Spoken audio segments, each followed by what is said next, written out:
Hi everyone. So I am here today with the second part of our video. The last one, it was about the October-November paper, Winter 23, variant 11, and we discussed the question numbers 1 to 20. So in this video, we'll carry forward the other questions, which is from 21 up to the question number 40. So let's go and start. Question number 21. The photomicrograph shows a cell during mitosis. What's happening in this cell? Chromosomes are condensing. Now we know that the condensation of chromosomes, it takes place during the prophase.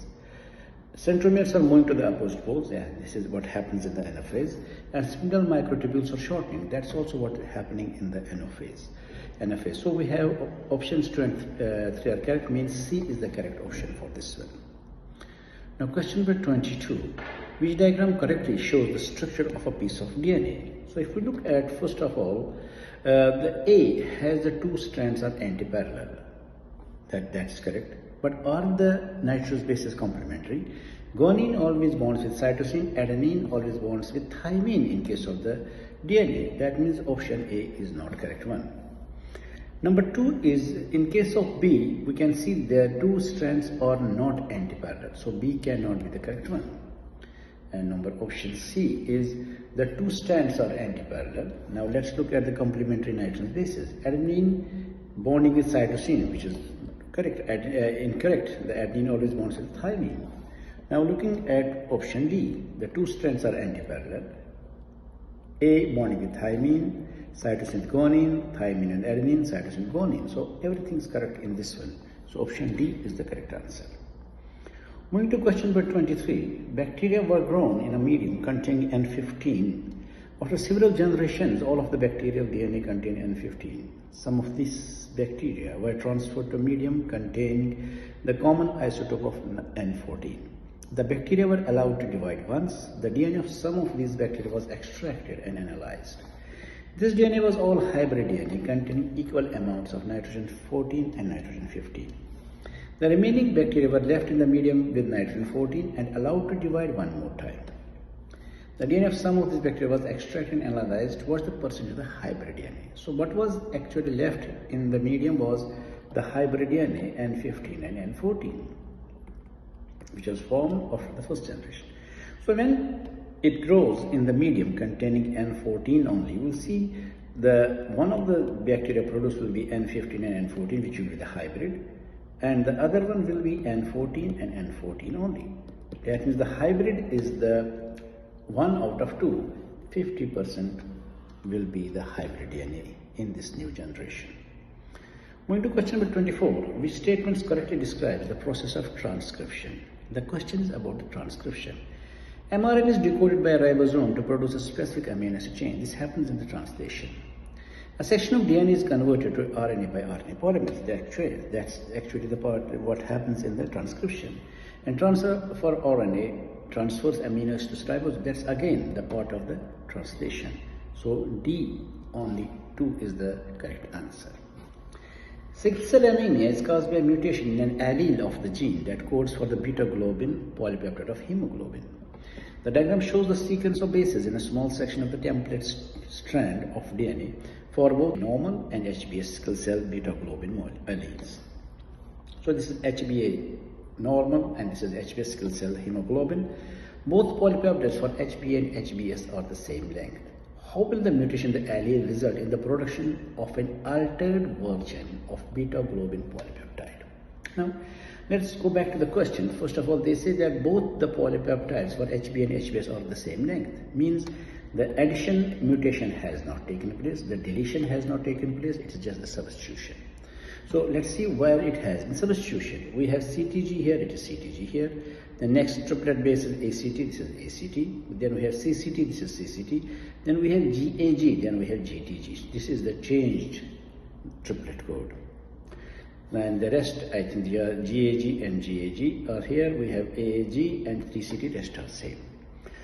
We know the question is about how will the mutation in the allele in the production result in the production of an altered version of the beta polypeptide chain. A transfer RNA molecule with the anticodon GUG will form hydrogen bonds with the altered codon or messenger RNA. We know the sequence of nitrogen bases on the or the sequence of the anticodons on the transfer RNA molecule, it is same as we have in the DNA, except that T is replaced by U. So we have here GTG and here we have GUG. That means it is the correct option. Now moving to question number 26. The plant diagram for a transverse section through a dicotyledonous plant stem was drawn by a student. They had stained the section with a chemical that stains lignin. So lignin is present in the xylem only. Which row is correct for tissues W and Z? Because this is a test of a stem, we know that W is the phloem, which is towards the epidermis, and Z is the xylem, which is towards the center of the stem. So which row is correct for the tissues? So W is phloem, that's correct. So it can be A or B. Now Z is xylem, that's also correct. Now tissue stained will be xylem, that is Z. That means B is the correct option. Question number 27. Which routes must water travel through in a plant using the symplastic pathway? Because there is a contradiction in these statements given, this question has been discontinued. It has been removed from this paper. Now, question number 28. A plant leaf seen in a transverse section with a microscope shows the features listed. A thick waxy cuticle on the upper surface, sunken stomata on the lower surface, rolled leaves so the edges curve. What is this adapted for? If we look at these adaptations, these are all for the present in the xerophytes to reduce the water loss by transpiration.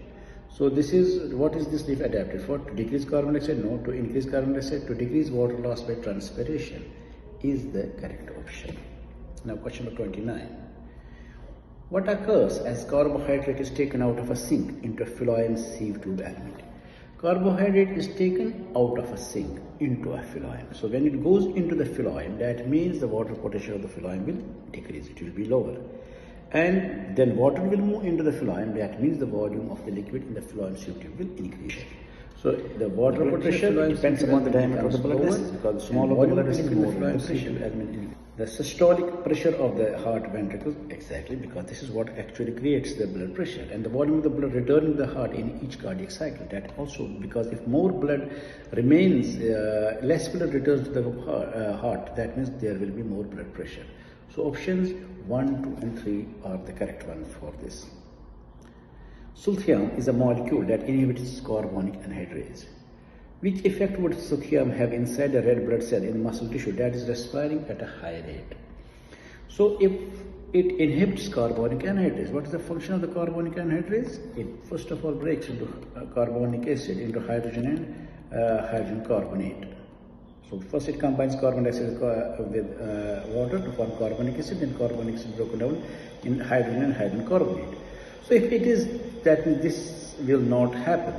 So a decrease in the rate of formation of hemoglobinic acid will take place, because the hydrogen ions, when they combine with the hemoglobin, they form the hemoglobinic acid. That will not take place if there is less activity of the carbonic anhydrase. Question 32. The partial pressure of oxygen in blood vessels in different parts of the body affects the percentage saturation of each hemoglobin molecule with oxygen. So this is blood vessel, vein in active muscle. Partial pressure of the oxygen is in the kilopascals, and saturation of each hemoglobin molecule with oxygen percentage. Okay, vein in the resting muscle, we have this and this, and arterioles in the lungs. Partial pressure of oxygen is 12 kilopascals, and the saturation is 100%. Which statement explains the difference in saturation between a resting and active muscle? Okay, this is the active muscle and this is the resting muscle. So what we can see it here, that partial pressure of oxygen, it increased from 4 to 7, and the saturation of the hemoglobin increased from 25 to 75%. So we know how this saturation actually increases, because the molecules of the oxygen, more and more molecules of oxygen join with the hemoglobin. When one molecule of oxygen joins with an iron group, it makes it easier for the consequent or next oxygen molecules to come out with another hydrogen group, iron group in the same hemoglobin molecule. A small decrease in the partial pressure causes 2 atoms of oxygen. No, now we never say the atoms, we always take the molecule, so this option is not correct. A small decrease in partial pressure between 4 kilopascals and 7 kilopascals causes 2 moles of oxygen to leave each hemoglobin molecule, because the oxygen dissociation curve is straight. This is what actually is happening. With statements about the Bohr shift or correct. The shift is accelerated by the action of carbonic anhydrase, that's correct. A decrease in the blood pH will cause oxyhemoglobin molecule to dissociate. And a decrease in the carbonic concentration will cause more oxygen to bind with the hemoglobin, this is also correct. So a decrease in the blood pH will cause oxyhemoglobin molecule to dissociate. I think 1 and 3 are the correct options only for this. Now question number 24. Some of the events during a cardiac cycle are listed. Left and the right atria contract, left and the right ventricles contract, a wave of electrical activity is conducted by the Purkinje tissue. Atrial contraction takes place. So we can say left and the right atria contract.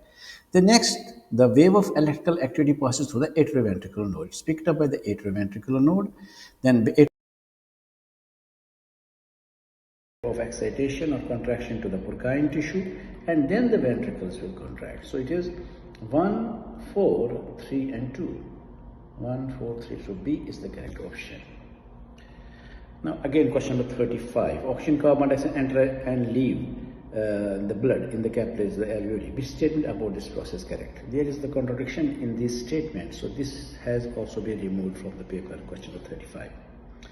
Question number 36. Which statement is correct? Cholera is caused by the virus Vibrio cholerae. Vibrio cholerae is a bacteria. It's not a virus. Mosquitoes are pathogens that cause malaria. No. Mosquitoes are the carriers, the vectors. It's caused by the Plasmodium is the pathogen. Mycobacterium bovis only causes TB in humans. No, it also causes bovis. It causes TB in the animals as well. Plasmodium vivax is an example of a protoctist. Yeah, we have different species of the Plasmodium. Plasmodium malariae, Plasmodium vivax is one of them also as well. The graph shows change in the antibiotic resistance of a species of bacterium between 2000 and 2016 in one country. Samples of bacteria were collected every year from 48 hospitals. The bacteria were tested to see if they showed resistance to 5 different antibiotics. So this is all what has been shown here. The solid line is the tetracycline, this one is the ciprofloxacin, then we have penicillin, we have azithromycin, all of them are the antibiotics, cefixime. What can be conducted from the data in the graph? Overuse of ciprofloxacin has caused antibiotic resistance. Ciprofloxacin is the root one. Percentage resistance to 3 of the antibiotics was at peak in 2015. 2015 is here. So this is at peak, this is at peak. This statement seems correct. Change the treatment guidelines have caused resistance to some antibiotic decrease. From 2015 to 2016, we can see there are increase as well. The percentage of resistance bacteria is higher in 2016 than so option B seems the correct one, which is actually applicable over here. Now question number 38. Some responses made by the cells of the immune system to a pathogen are listed. Mitosis, bind to specific antigens, produce memory cells, and secrete antibodies. Which responses are correct for B? B lymphocytes do all of these. They undergo mitosis, they bind to the specific antigens, they produce the memory cells, and they secrete the antibodies. So 1, 2, 3, and 4 are the correct options. Statements about use of monoclonal antibodies are correct. Monoclonal antibodies can be injected in the patients to give active immunity. No. The active immunity is when the antibodies are produced by the body itself. So they cannot produce antibodies.